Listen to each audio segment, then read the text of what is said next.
जयपुर कनिष्ठ लेखाकार भर्ती 2023 पद 5388 का अंतिम परिणाम अभी तक जारी नहीं किया जा सका है।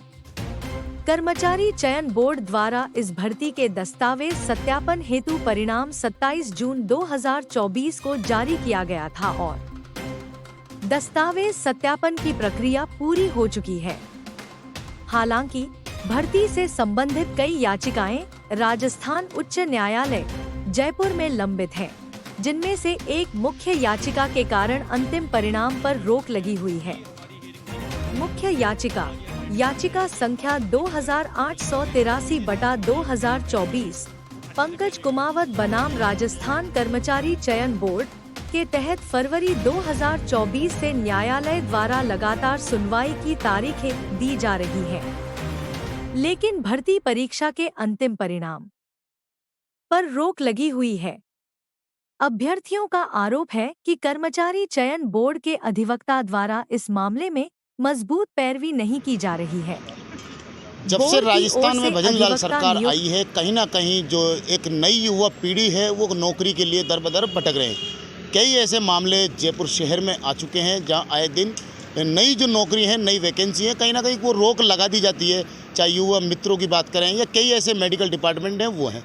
आज हमारे साथ कुछ ऐसे ही स्टूडेंट हैं जो बीजेपी कार्यालय मौजूद हैं, जो मदन राठौड़ को और दिया कुमारी से मुलाकात के लिए आए हैं कि इनकी नौकरी पे से जो रोक लगाई गई है 2024 में इनका सिलेक्शन हो जाता है गवर्नमेंट की तरफ से, फिर एक अचानक से वो रोक लगा दी जाती है। क्या मामला है, आज बात करते हैं इन्हीं से। क्या नाम है आपका? मेरा नाम जीत है सर। जी, क्या विवाद है, क्या मामला है आपकी नौकरी पे, क्या अड़चन आ रही है? आप लोग बीजेपी कार्यालय पहुंचे हैं तो किससे मुलाकात करने वाले हैं आज?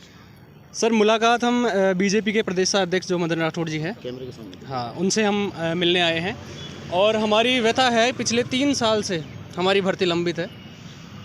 जनवरी 2021 में जब तत्कालीन सरकार के द्वारा भर्ती का कैलेंडर निकाला गया था, उसमें हमारी भर्ती का भी नाम था और उसी समय सितंबर 2021 में एग्ज़ाम डेट भी दे दी गई थी।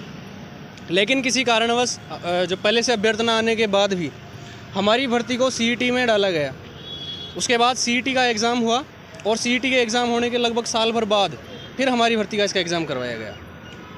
एग्ज़ाम होने के कुछ दिनों बाद एक रिट इसमें लगाई गई एज के इश्यू को लेके और उसी बिहाफ पे कोर्ट ने उस पर स्टे दे दिया। उस स्टे की हालत ये थी कि फरवरी 2023 उस समय वो स्टे आया और अभी तक आज 1 दिसंबर हो गया है, अभी तक उसकी सुनवाई अच्छे से नहीं हुई है उस केस की। क्या अड़चन आ रही है आप इसमें? इसमें अड़चन ये है कि जो 18 से 21 की एज के अभ्यर्थी थे वो इस भर्ती में एलिजिबल नहीं थे, लेकिन सीईटी के थ्रू कराए जाने की वजह से वो अभ्यर्थी इसमें मतलब उन्होंने फॉर्म अप्लाई कर दिया था। आपने भी बताया कि सिलेक्शन हो चुका है, तो सिलेक्शन होने के बाद में सरकार नौकरी क्यों नहीं दे रही है? देखिए, सिलेक्शन अभी फाइनल रिज़ल्ट जो आना था वो अभी बाकी है। हमारा 2 गुना का रिज़ल्ट आ चुका था, उसमें हम चयनित थे। लगभग 11,000 अभ्यर्थी हैं पूरे। अब उनमें से इस स्टे की वजह से जो भी कॉम्प्लिकेसी थी उसको डॉक्यूमेंट वेरिफिकेशन के दौरान उसको दूर कर दिया गया है। अब अगर इसकी सुनवाई अच्छे से हो, वो स्टे अगर हटे तो फाइनल रिज़ल्ट आए और तो फिर उसके बाद ज्वाइनिंग मिले।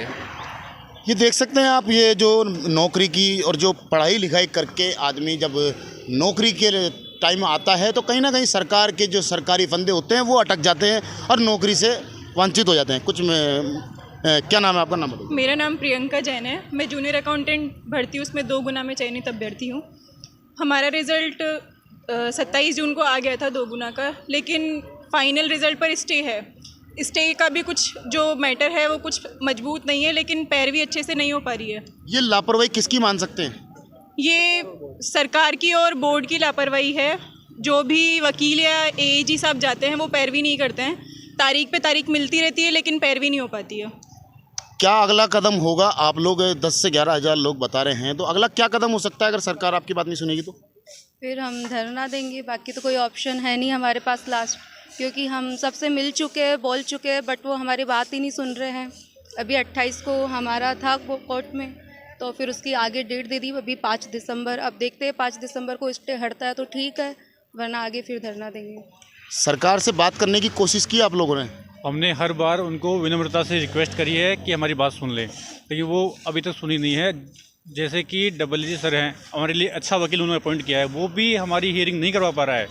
तो आगे हमारी डिमांड रहेगी कि हमारी भर्ती के अंदर डबल से नहीं, एजी साहब हमारी पैरवी करें और अच्छे से पैरवी करें। जो वकील आपकी पैरवी कर रहा है उसकी लापरवाही का क्या लगता है? किस लापरवाही नहीं कह सकते, वो न्याय प्रक्रिया है, वो न्याय प्रक्रिया अपने तरीके से वो कर रहे हैं, लेकिन हमारा तो काम नहीं हो रहा। और वो जो डेट हो रही है उस दिन, अभी डबल सर इतना बड़ा वकील हमारा लगा है, तो वो डेट क्यों नहीं ले पा रहा है, हियरिंग क्यों नहीं करवा पा रहा है, ये बात हमें समझ में नहीं आ रही है। अगर वकीलों की बात करें तो लापरवाही अगर वकीलों की, तो सरकार का क्या दोष आता है इसके अंदर? नहीं, जैसे बोर्ड के, जैसे वकील तो अपना काम करेंगे, उनको तो डेट का अपने जो भी फीस मिलती है, सैलरी मिलती है, वो मिलती रही है, लेकिन जो बोर्ड है वही तो उनको पाबंद करेगा कि भाई आप जाके काम करो हमारा। तो बोर्ड की तरफ से वो नहीं हो रहा, बोर्ड की तरफ से नहीं हो रहा, सरकार के पास आए हैं हम आज यहाँ पे बोल रहे हैं। इसमें बोर्ड और सरकार की बहुत ज़्यादा लापरवाही है कि हम 1 साल से दर की ठोकरें खा रहे हैं कि ये ढंग से पैरवी नहीं करवा पा रहे हैं न्यायालय में। अगर उचित पैरवी करवाते तो आज 1 साल पहले ये स्टे हट जाता, लेकिन बोर्ड और सरकार इस पे ध्यान दे पा रही है, जिसे हम दर की ठोकरें खाने के लिए मजबूर हो रहे हैं। सरकार से क्या अपील रखते हो आप? JRA TRA जो भर्ती है, ये वर्तमान है राजस्थान की कर्मचारी चयन बोर्ड और RPSC की सबसे बड़ी भर्ती है। 5388 पदों पर 10,000 लोग पास किए गए इसमें, लेकिन बोर्ड और सरकार यदि ढंग से पैरवी करवा दे तो इस 2 दिसंबर का जो रोज़गार मेला था उसमें हमको भी रोज़गार मिलता, लेकिन 3 साल हो गए अभी तक रोज़गार मिल नहीं रहा है, बस डेट के ऊपर डेट मिली जा रही है। यदि बोर्ड और सरकार ढंग से पैरवी करे तो हमारे भी भर्ती में न्याय मिले, हमको भी उससे रोज़गार मिले। ये आप देख सकते हैं जो सरकारी नौकरी के लिए जो नई युवा पीढ़ी है, जो हाँ, हमारी भर्ती इसके बाद में संगणक की भर्ती आई थी, उसका एग्ज़ाम हमारे बाद में हुआ था, लेकिन जो अभी अगला रोजगार मिला है उसमें उस संगणक की भर्ती को शामिल कर दिया गया है। हमारी भर्ती को शामिल क्यों नहीं किया गया है, इसका कारण हमें बताया जाए। तो सरकार से आप लोग इस बारे में कोई आपके प्रतिनिधि मंडल ने किसी अधिकारी से या किसी सरकारी विभाग से बात करी? हमने हमारे चेयरमैन साहब से, हमारे जो विभाग के जो निदेशक साहब हैं उनसे, और भी कई जगह हमने जाके मुलाकात की है, लेकिन सिर्फ हमें आश्वासन दे दिया जाता है कि हाँ हम काम कर रहे हैं, लेकिन अगर असलियत में काम होता तो शायद हमें भी इस रोजगार मेले में नियुक्ति पत्र दे दिए जाते, जो कि इस रोजगार मेले में हमें शामिल नहीं किया गया है। जैसा देख सकते हैं, जब से भजनलाल सरकार बनी है, कहीं ना कहीं युवा पीढ़ी में नौकरी के प्रति अपना दर्द रोडों पे और धरने के रूप में लगातार देखने को मिलता जा रहा है। जहां राजस्थान में देश के बाहर से युवाओं को और नौकरियों को देने के जो अवसर हैं वो दिए जा रहे हैं, पर शायद हमारे राजस्थान की जो युवा पीढ़ी है वो बेघर और जो नौकरी के लिए है वो दर दर भटक रही है। शायद सरकार की नज़र इन पे नहीं पड़ रही है और बाहर के युवाओं पे इनकी नज़र है। जहां राइजिंग राजस्थान का प्रोग्राम, देश का सबसे बड़ा प्रोग्राम राजस्थान में होने जा रहा है, वहाँ देश के पूरे नेता राजस्थान में पहुँचेंगे, तो क्या छवि हम अपने युवाओं की क्या दिखाएंगे, क्या सरकार इस नौकरी पे क्या एक्शन लेती है, ये देखना होगा। कैमरामैन अरविंद योगी के साथ मोहम्मद नफीस, जयपुर से।